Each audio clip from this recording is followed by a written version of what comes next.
علی بن سفیان باہر ٹہل رہا تھا۔ اس نے میگنانا مایوس اور موبی کو دیکھا تو ان کے پاس آیا۔ اس نے السلام علیکم کہا تو موبی نے وعلیکم السلام کہا۔ کمانڈر نے اسے بتایا کہ یہ سلطان صلاح الدین ایوبی سے ملنا چاہتے ہیں۔ علی بن سفیان نے میگنانا مایوس سے ملاقات کی وجہ پوچھی تو موبی نے اسے بھی کہا کہ یہ میرے باپ ہیں، گونگے اور بہرے ہیں۔ علی بن سفیان نے انہیں بتایا کہ سلطان صلاح الدین ایوبی ابھی بہت مصروف ہے، فارغ ہو جائیں گے تو ان سے ملاقات کا وقت لیا جائے گا۔ اس نے کہا آپ ملاقات کا مقصد بتائیں، ہو سکتا ہے آپ کا کام سلطان صلاح الدین ایوبی سے ملے بغیر ہو جائے۔ سلطان چھوٹی چھوٹی شکایتوں کے لیے ملاقات کا وقت نہیں نکال سکتے، متعلق محکمہ آج خود ہی شکایت رفع کر دیا کرتا ہے۔ موبی نے کہا کیا سلطان صلاح الدین ایوبی اسلام کی ایک مظلوم بیٹی کی فریاد سننے کے لیے وقت نہیں نکال سکیں گے؟ مجھے جو کچھ کہنا ہے وہ میں انہی سے کہوں گی۔ علی بن سفیان نے کہا مجھے بتائے بغیر آپ سلطان سے نہیں مل سکیں گی، میں سلطان تک آپ کی فریاد پہنچا دوں گا، وہ ضروری سمجھیں گے تو آپ کو اندر بلا لیں گے۔ علی بن سفیان انہیں اپنے کمرے میں لے گیا۔ موبی نے شمالی علاقے کے کسی قصبے کا نام لے کر کہا 2 سال گزرے، سوڈانی فوج وہاں سے گزری، میں بھی لڑکیوں کے ساتھ فوج دیکھنے کے لیے باہر آ گئی۔ ایک کمانڈر نے اپنا گھوڑا موڑا اور میرے پاس آ کر میرا نام پوچھا، میں نے بتایا تو اس نے میرے باپ کو بلایا، اسے پرے لے جا کر کوئی بات کی۔ کسی نے کمانڈر سے کہا کہ یہ گونگا ہے اور بہرا ہے۔ کمانڈر چلا گیا۔ شام کے بعد 4 سوڈانی فوج ہمارے گھر آئی اور مجھے زبردستی اٹھا کر لے گئے اور کمانڈر کے حوالے کر دیا۔ اس کا نام بالیان ہے، وہ مجھے اپنے ساتھ لے آیا اور حرم میں رکھ لیا۔ اس کے پاس 4 اور لڑکیاں بھی تھی۔ میں نے اسے کہا کہ میرے ساتھ باقاعدہ شادی کر لے، لیکن اس نے مجھ سے شادی کے بغیر ہی بیوی بنائے رکھا۔ 2 سال اس نے مجھے اپنے پاس رکھا۔ سوڈانی فوج نے بغاوت کی تو بالیان چلا گیا، معلوم نہیں مارا گیا ہے یا قید میں ہے۔ آپ کی فوج اس کے گھر میں آئی اور ہم سب لڑکیوں کو یہ کہہ کر گھر سے نکال دیا کہ تم سب آزاد ہو۔ میں اپنے گھر چلی گئی۔ میرے باپ نے شادی کرنی چاہی تو سب نے مجھے قبول کرنے سے انکار کر دیا، کہتے ہیں کہ یہ حرم کی چوسی ہوئی ہڈی ہے، وہاں لوگوں نے میرا جینا حرام کر دیا ہے۔ ہم سرائے میں ٹھہرے ہیں، سنا تھا کہ سلطان صلاح الدین ایوبی سوڈانیوں کو زمین اور مکان دے رہے ہیں۔ مجھے آپ بالیان کی فاحشہ یا اس کی بیوی سمجھ کر یہاں زمین اور مکان دے دے تاکہ میں اس قصبے سے نکل آؤں، ورنہ میں خودکشی کر لوں گی یا گھر سے بھاگ کر طوائف بن جاؤں گی۔ علی بن سفیان نے کہا اگر آپ کو زمین سلطان سے ملے بغیر مل جائے تو سلطان سے ملنے کی کیا ضرورت ہے؟ موبی نے کہا ہاں پھر بھی ملنے کی ضرورت ہے، اسے آپ عقیدت بھی کہہ سکتے ہیں۔ میں سلطان کو صرف یہ بتانا چاہتی ہوں کہ اس کی سلطنت میں عورت کھلونا بنی ہوئی ہے، دولت مندوں اور حاکموں کے ہاتھوں شادی کا رواج ختم ہو گیا ہے۔ خدا کے لیے عورت کی عزت کو بچاؤ اور عورت کی عظمت بحال کرو۔ سلطان سے یہ کہہ کر شاید میرے دل کو سکون آ جائے گا۔ میگنانا مایوس اس طرح خاموش بیٹھا رہا جیسے اس کے کان میں کوئی بات نہیں پڑ رہی۔ علی بن سفیان نے موبی سے کہا کہ سلطان کو اجلاس سے فارغ ہونے دے، پھر ان سے ملاقات کی اجازت لی جائے گی۔ یہ کہہ کر علی بن سفیان باہر نکل گیا۔ وہ بہت دیر بعد آیا اور کہا کہ وہ سلطان سے اجازت لینے جا رہا ہے۔ وہ سلطان صلاح الدین ایوبی کے کمرے میں چلا گیا اور خاصی دیر بعد آیا۔ علی بن سفیان نے موبی سے کہا کہ سلطان صلاح الدین ایوبی کو اجلاس سے فارغ ہونے دے، پھر ان سے ملاقات کی اجازت لی جائے گی۔ یہ کہہ کر علی بن سفیان باہر نکل گیا۔ وہ بہت دیر بعد آیا اور کہا کہ وہ سلطان سے اجازت لینے جا رہا ہے۔ وہ سلطان صلاح الدین ایوبی کے کمرے میں چلا گیا اور خاصی دیر بعد آیا۔ اس نے موبی سے کہا کہ اپنے باپ کو سلطان کے پاس لے جاؤ۔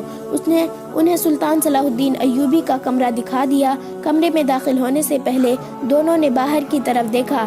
وہ غالباً قتل کے بعد وہاں سے نکلنے کا راستہ دیکھ رہے تھے۔ سلطان صلاح الدین ایوبی کمرے میں اکیلا تھا۔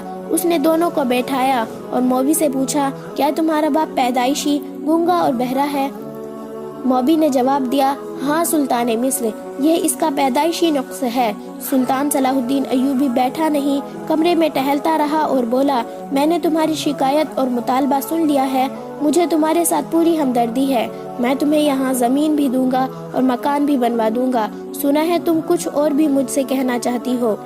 موبی نے کہا اللہ آپ کا اقبال بلند کرے، آپ کو بتا دیا گیا ہوگا کہ میرے ساتھ کوئی آدمی شادی نہیں کرتا، لوگ مجھے حرم کی چوسی ہوئی ہڈی فاحشہ اور بدکار کہتے ہیں اور میرے باپ کو کہتے ہیں کہ اس نے بیٹی بیچ ڈالی ہے۔ آپ مجھے زمین اور مکان تو دے دیں، لیکن مجھے ایک خاوند کی ضرورت ہے جو میری عزت کی رکھوالی کرے۔ اس نے جھجک کر کہا، میں ایسی بات کہنے کی جرات نہیں کر سکتی، لیکن اپنی ماں کی گزارش آپ تک پہنچانا چاہتی ہوں کہ آپ اگر مصری شادی نہیں کرا سکتے تو مجھے اپنے حرم میں رکھ لے۔ آپ میری عمر، میری شکل و صورت اور میرا جسم دیکھے، کیا میں آپ کے قابل نہیں ہوں؟ یہ کہہ کر اس نے میگنانا مایوس کے کندھے پر ہاتھ رکھ کر دوسرا ہاتھ اپنے سینے پر رکھا اور سلطان صلاح الدین ایوبی کی طرف اشارہ کیا۔ یہ اشارہ شاید پہلے سے طے شدہ تھا۔ میگنانا مایوس نے دونوں ہاتھ جوڑ کر سلطان صلاح الدین ایوبی کی طرف کیے اور پھر موبی کے ہاتھ پکڑ کر سلطان صلاح الدین ایوبی کی طرف بڑھائے، جیسے وہ یہ کہہ رہا تھا کہ میری بیٹی کو قبول کر لو۔ سلطان صلاح الدین ایوبی نے کہا، میرا کوئی حرم نہیں لڑکی، میں ملک سے حرم، قہوہ خانے اور شراب ختم کر رہا ہوں۔ بات کرتے کرتے اس نے اپنی جیب سے ایک سکہ نکالا اور ہاتھ میں اچھالنے لگا۔ اس نے کہا، میں عورت کی عزت کا محافظ بننا چاہتا ہوں۔ یہ کہتے کہتے وہ دونوں کی پیٹھ پیچھے چلا گیا اور سکہ ہاتھ سے گرا دیا۔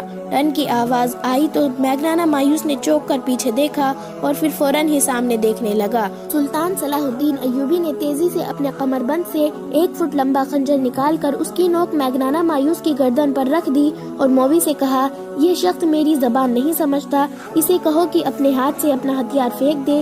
اس نے ذرا سی پسوے پیش کی تو یہیں سے تم دونوں کی لاشیں اٹھائی جائیں گی۔ موبی کی آنکھیں حیرت اور خوف سے کھل گئی۔ اس نے اداکاری کا کمال دکھانے کی کوشش کی اور کہا، میرے باپ کو ڈرا دھمکا کر آپ مجھ پر کیوں قبضہ کرنا چاہتے ہیں؟ میں تو خود ہی اپنے آپ کو پیش کر رہی ہوں۔ سلطان صلاح الدین ایوبی نے کہا، تم جب محاذ پر میرے سامنے آئی تھی تو تم میری زبان نہیں بولتی تھی اور خنجر کی نوک میگنانا مایوس کی گردن پر رکھ دی۔ اس نے کہا، کیا تم اتنی جلدی یہاں کی زبان بولنے لگی ہو؟ اسے کہو ہتھیار فوراً باہر نکالے۔ موبی نے اپنی زبان میں میگنانا مایوس سے کچھ کہا تو اس کے چوغے کے اندر ہاتھ ڈال کر ایک خنجر باہر نکالا جو اتنا ہی لمبا تھا جتنا سلطان صلاح الدین ایوبی کا تھا۔ سلطان صلاح الدین ایوبی نے اس کے ہاتھ سے خنجر لے لیا اور اپنا خنجر اس کی گردن سے ہٹا کر کہا، باقی 6 لڑکیاں کہاں ہیں؟ موبی نے کانپتی ہوئی آواز میں کہا، آپ نے مجھے پہچاننے میں غلطی کی ہے، میرے ساتھ اور کوئی لڑکی نہیں ہے، آپ کون سی 6 لڑکیوں کی باتیں کر رہے ہیں؟ سلطان صلاح الدین ایوبی نے کہا، مجھے خدا نے آنکھیں دی ہے اور خدا نے مجھے ذہن بھی دیا ہے جس میں وہ چہرے نقش ہو جاتے ہیں جنہیں ایک بار آنکھ دیکھ لیتی ہے۔ تمہارا چہرہ جو آدھا نقاب میں ہے میں نے پہلے بھی دیکھا ہے۔ تمہیں اور تمہارے اس ساتھی کو خدا نے اتنا ناقص ذہن دیا ہے کہ جس کام کے لیے تم آئے تھے تم اس قابل نہیں۔ سرائے میں تم دونوں خاوند اور بیوی تھے، یہاں آ کر تم باپ اور بیٹی بن گئے، مگر تم ہو کچھ بھی نہیں، اور تمہارا ایک ساتھی باہر گھوڑے کے پاس کھڑا ہے، وہ تمہارا نوکر نہیں، اسے گرفتار کر لیا گیا ہے۔ یہ کمال علی بن سفیان کا تھا۔ اسے موبی نے بتایا تھا کہ وہ سرائے میں ٹھہرے ہوئے ہیں۔ وہ ان دونوں کو اپنے کمرے میں بٹھا کر باہر نکل گیا اور گھوڑوں پر سوار ہو کر سرائے میں چلا گیا تھا۔ سرائے والوں سے اس نے ان کے حلیہ بتا کر پوچھا تو اسے بتایا گیا تھا کہ یہ میاں بیوی ہیں اور ان کے ساتھ ان کا نوکر ہے۔ اسے یہ بھی بتایا گیا کہ انہوں نے بازار سے کچھ کپڑے بھی خریدے تھے جن میں لڑکی کا برقع نما چوغا اور جوتے بھی تھے۔ انہوں نے علی بن سفیان سے کہا تھا کہ وہ میاں بیوی ہیں۔ اس نے اور کوئی تفتیش نہیں کی، ان کے کمرے کا تالا توڑ کر ان کے سامان کی تلاشی لی۔ اسے چند ایسی باتیں و سامان برآمد ہوئے جنہوں نے شک کو یقین میں بدل دیا۔ علی بن سفیان سمجھ گیا کہ سلطان صلاح الدین ایوبی سے ان کا تنہائی میں ملنے کا مطلب کیا ہو سکتا ہے۔ اس نے ان کے گھوڑے دیکھے تھے، اعلیٰ نسل کے تیز رفتار گھوڑے تھے۔ سرائے والوں سے ان کے گھوڑوں کے متعلق پوچھا گیا تو اس نے بتایا کہ یہ تینوں مسافر اونٹ پر آئے تھے اور یہ گھوڑے لڑکی نے یہ کہہ کر منگوائے تھے کہ نہایت اچھے ہو اور تیز رفتار ہو۔ سرائے والوں نے یہ بھی بتایا کہ لڑکی کا خاوند گونگا ہے اور نوکر بھی گونگا معلوم ہوتا ہے، وہ کسی سے بات نہیں کرتا، دراصل وہ بھی یہاں کی زبان نہیں جانتا تھا۔ علی بن سفیان نے واپس آ کر دیکھا کہ اجلاس ختم ہو گیا ہے تو وہ سلطان صلاح الدین ایوبی کے پاس چلا گیا، اسے ان کے متعلق بتایا اور وہ کہانی بھی سنائی جو لڑکی نے اسے سنائی تھی۔ پھر سرائے سے جو معلومات اس نے حاصل کی تھی اور ان کے سامان سے جو مشکوک چیزیں برآمد کی تھی وہ دیکھی اور اپنی رائے یہ دی کہ آپ کو قتل کرنے آئے ہیں۔ آپ سے تنہائی میں ملنا چاہتے ہیں۔ انہوں نے یہ منصوبہ بنایا ہوگا کہ آپ کو قتل کر کے نکل جائیں گے۔ جتنی دیر میں کسی کو پتہ چلے گا اتنی دیر میں وہ تیز رفتار سے گھوڑوں پر سوار ہو کر شہر سے دور جا چکے ہوں گے، اور یہ بھی ہو سکتا ہے کہ یہ لوگ آپ کو اتنی خوبصورت لڑکی کے چکر میں ڈال کر خوابگاہ میں قتل کرنا چاہتے ہو۔ سلطان صلاح الدین ایوبی سوچ میں پڑ گیا، پھر کہا انہیں ابھی گرفتار نہ کرو، میرے پاس بھیج دو۔ علی بن سفیان نے انہیں اندر بھیج دیا اور خود سلطان کے کمرے کے دروازے کے ساتھ لگا کھڑا رہا۔ اس نے محافظ دستے کے کمانڈر کو بلا کر کہا، ان دونوں گھوڑوں کو اپنے گھوڑوں کے ساتھ باندھ دو اور زینے اتار دو۔ ان کے ساتھ جو آدمی ہے اسے اپنی حراست میں بٹھا لو، اس کی تلاشی لو، اس کے کپڑوں کے اندر خنجر ہوگا، وہ اس سے لے لو۔ ان احکام پر عمل ہو گیا۔ میگنانا مایوس کا ساتھی گرفتار ہو گیا، اس سے ایک خنجر برآمد ہوا، گھوڑوں پر بھی قبضہ کر لیا گیا، اور جب انہیں سلطان صلاح الدین ایوبی کے کمرے میں داخل کیا گیا تو باتوں باتوں میں سلطان نے ایک سکہ فرش پر پھینک کر یقین کر لیا کہ یہ شخص بہرا نہیں، اور جب انہیں سلطان صلاح الدین ایوبی کے کمرے میں داخل کیا گیا تو انہیں باتوں باتوں میں سلطان نے ایک سکہ فرش پر پھینک کر یقین کر لیا کہ یہ شخص بہرا نہیں۔ سکے کی آواز پر اس نے فوراً پیچھے مڑ کر دیکھا۔ سلطان صلاح الدین ایوبی نے لڑکی سے کہا، اسے کہو کہ میری جان صلیبیوں کے خدا کے ہاتھوں میں نہیں، میرے اپنے خدا کے ہاتھوں میں ہے۔ موبی نے اپنی زبان میں میگنانا مایوس سے باتیں کی تو اس نے چونک کر کچھ کہا۔ موبی نے سلطان صلاح الدین ایوبی سے کہا، یہ کہتا ہے کیا آپ کا خدا کوئی اور ہے، اور کیا مسلمان بھی خدا کو مانتے ہیں؟ اسے کہو کہ مسلمان یہ خدا کو نہیں مانتے جو سچا ہے اور سچے عقیدے والوں کو عزیز رکھتا ہے۔ سلطان صلاح الدین ایوبی نے کہا، مجھے کس نے بتایا ہے کہ تم دونوں مجھے قتل کرنے آئے ہو؟ میرے خدا نے۔ اگر تمہارا خدا سچا ہوتا تو تمہارا خنجر مجھے ہلاک کر چکا ہوتا۔ میرے خدا نے تمہارا خنجر میرے ہاتھوں میں دے دیا ہے۔ اس نے ایک تلوار کہیں سے نکالی اور چند اور چیزیں انہیں دکھا کر کہا، یہ تلوار اور یہ چیزیں تمہاری ہے، یہ تمہارے ساتھ سمندر پار سے آئی ہے، تم سے پہلے یہ مجھ تک پہنچ گئی ہے۔ میگنانا مایوس حیرت سے اٹھ کھڑا ہوا، اس کی آنکھیں ابل کر باہر آ گئی۔ جتنی باتیں ہوئی وہ موبی کے واسطے سے ہوئی۔ میگنانا مایوس نے بولنا شروع کر دیا اور وہ صرف اپنی زبان بولتا سمجھتا تھا۔ خدا کے متعلق یہ باتیں سن کر اس نے کہا، یہ شخص سچا عقیدے کا معلوم ہوتا ہے۔ میں اس کی جان لینے آیا تھا لیکن اب میری جان اس کے ہاتھوں میں ہے۔ اسے کہو کہ تمہارے سینے میں جو خدا ہے وہ مجھے دکھائے، میں اس خدا کو دیکھنا چاہتا ہوں جس نے اسے اشارہ دیا ہے کہ ہم اسے قتل کرنے آئے ہیں۔ سلطان صلاح الدین ایوبی کے پاس اتنی لمبی چوڑی باتوں کا وقت نہیں تھا۔ اسے چاہیے تھا کہ ان دونوں کو جلاد کے حوالے کر دیتا، لیکن اس نے دیکھا کہ یہ شخص بھٹکا ہوا معلوم ہوتا ہے۔ اگر یہ پاگل نہیں تو یہ ذہنی طور پر گمراہ ضرور ہے۔ چنانچہ اس نے اس کے ساتھ دوستانہ انداز سے باتیں شروع کر دی۔ اس دوران علی بن سفیان اندر آ گیا۔ وہ دیکھنا چاہتا تھا کہ سلطان صلاح الدین ایوبی خیریت سے تو ہے۔ سلطان صلاح الدین ایوبی نے مسکرا کر کہا، سب ٹھیک ہے علی، میں نے ان سے خنجر لے لیا ہے۔ علی بن سفیان سکون کی آہ بھر کر باہر چلا گیا۔ میگنانا مایوس نے کہا، اس کے پہلے کہ سلطان میری گردن تن سے جدا کر دے، میں اپنی زندگی کو کہانی سنانے کی مہلت چاہتا ہوں۔ سلطان نے اجازت دے دی۔ میگنانا مایوس نے بالکل وہی کہانی جو رات صحرا میں اس نے اپنے پارٹی کمانڈر کو اپنے ساتھیوں کو سنائی تھی، ہو بہو سلطان صلاح الدین ایوبی کو سنائی۔ اس بار اس نے صلیبی پر لٹکتی ہوئی حضرت عیسیٰ علیہ السلام کے بت، کنواری مریم کی تصویر اور پادریوں کے اس خدا سے جن سے وہ پادری کی اجازت کے بغیر بات بھی نہیں کر سکتا تھا، بیزاری کا اظہار اور زیادہ شدت سے کیا اور کہا، مرنے سے پہلے مجھے خدا کی ایک جھلک دکھا دو۔ میرے خدا نے بچوں کو بھوکا مار دیا ہے، میری ماں کو اندھا کر دیا ہے، میری بہن کو شرابی و حشیشیانوں کا قیدی بنا دیا ہے اور مجھے 30 سالوں کے لیے قید خانے میں بند کر دیا ہے۔ میں وہاں سے نکلا تو موت کے منہ میں آ پڑا۔ سلطان، میری جان تیرے ہاتھ میں ہے، مجھے سچا خدا دکھا دے، میں اس سے فریاد کروں گا، اس سے انصاف مانگوں گا۔ سلطان صلاح الدین ایوبی نے کہا، تیری جان میرے ہاتھ میں نہیں، میرے خدا کے ہاتھ میں ہے۔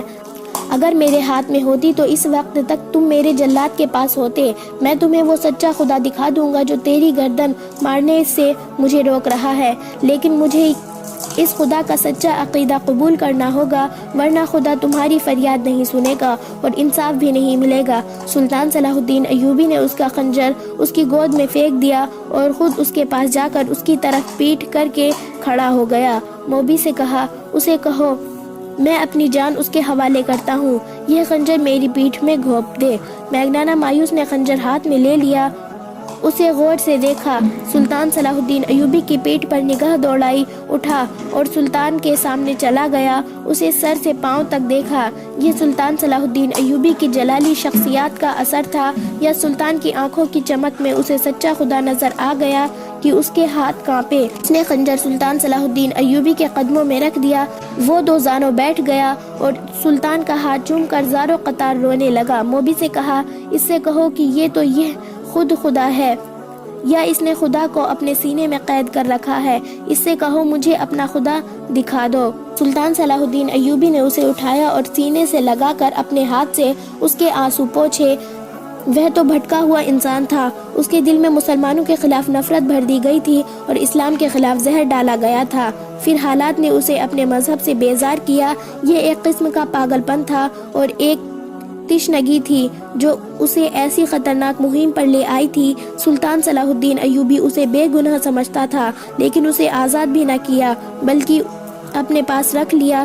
موبی باقاعدہ ٹریننگ لے کر آئی تھی اور جاسوسہ تھی۔ یہ وہ ساتویں لڑکی تھی جس نے صلیبیوں کا پیغام سوڈانیوں تک پہنچایا اور بغاوت کرائی تھی۔ وہ ملک کی دشمن تھی، اسے اسلامی قانون بخش کر سکتا تھا۔ سلطان صلاح الدین ایوبی نے اسے اور اس کے ساتھی کو علی بن سفیان کے حوالے کر دیا۔ تفتیش میں دونوں نے اقبال جرم کر لیا اور یہ بھی بتا دیا کہ رسد کے قافلے کو انہوں نے ہی لوٹا تھا اور لڑکیوں کو بھی انہوں نے آزاد کرایا اور محافظ دستے کو ہلاک کیا تھا اور بالیان اور اس کے ساتھیوں کو بھی انہوں نے ہلاک کیا تھا۔ یہ تفتیش 3 دن جاری رہی۔ اس درمیان میگنانا مایوس کا دماغ روشن ہو چکا تھا۔ ایک بار اس نے سلطان صلاح الدین ایوبی سے پوچھا، کیا آپ نے اس لڑکی کو مسلمان کر کے حرم میں داخل کر لیا ہے؟ سلطان صلاح الدین ایوبی نے جواب دیا، آج شام کو اس سوال کا جواب دوں گا۔ شام کے وقت سلطان صلاح الدین ایوبی نے میگنانا مایوس کو ساتھ لیا۔ شام کے وقت سلطان صلاح الدین ایوبی نے میگنانا مایوس کو ساتھ لیا اور کچھ دور لے جا کر ایک احاطے میں لے گیا۔ لڑکی کے 2 تختے پڑے تھے، ان پر سفید چادریں پڑی تھی۔ سلطان صلاح الدین ایوبی نے چادروں کو ایک طرف سے اٹھا دیا اور میگنانا مایوس کو دکھایا۔ اس کے چہرے کا رنگ بدل گیا۔ اس کے سامنے موبی کی لاش پڑی تھی اور دوسرے تختے پر اس کے ساتھی کی لاش پڑی تھی۔ سلطان صلاح الدین ایوبی نے موبی کے سر پر ہاتھ رکھ کر پیچھے کھینچا، گردن کندھے سے جدا تھی۔ اس نے میگنانا مایوس سے کہا، میں اسے بخش نہیں سکتا تھا، تم اسے اپنے ساتھ لائے تھے کہ میں اس کے حسن اور جسم پر فدا ہو جاؤں گا، مگر اس کا جسم مجھے ذرہ بھر اچھا نہیں لگتا تھا۔ یہ ناپاک جسم تھا، یہ اب مجھے اچھا لگ رہا ہے، اب جب کہ اس جسم سے اتنا حسین شکل و صورت جدا ہو چکی ہے، مجھے یہ بہت اچھی لگ رہی ہے، اللہ اس کے گناہ معاف کرے۔ میگنانا مایوس نے پوچھا، سلطان آپ نے مجھے کیوں بخش دیا؟ سلطان صلاح الدین ایوبی نے جواب دیا، اس لیے کہ تم مجھے قتل کرنے آئے تھے، مگر یہ میری قوم کے کردار کو قتل کرنے آئی تھی اور تمہارا یہ ساتھی بھی سوچے سمجھے منصوبے کے تحت بہت سے لوگوں کا قاتل بنا اور تم نے میرا خون بہا کر خدا کو دیکھنا چاہا تھا۔ چند ہی دنوں بعد میگنانا مایوس سیف اللہ بن گیا، جو بعد میں سلطان صلاح الدین ایوبی کے محافظ دستے میں شامل ہوا، اور جب سلطان صلاح الدین ایوبی خالق حقیقی سے جا ملا تو سیف اللہ نے زندگی کے آخری 17 برس سلطان صلاح الدین ایوبی کی قبر پر گزار دیے۔ آج کسی کو بھی معلوم نہیں کہ سیف اللہ کی قبر کہاں ہے۔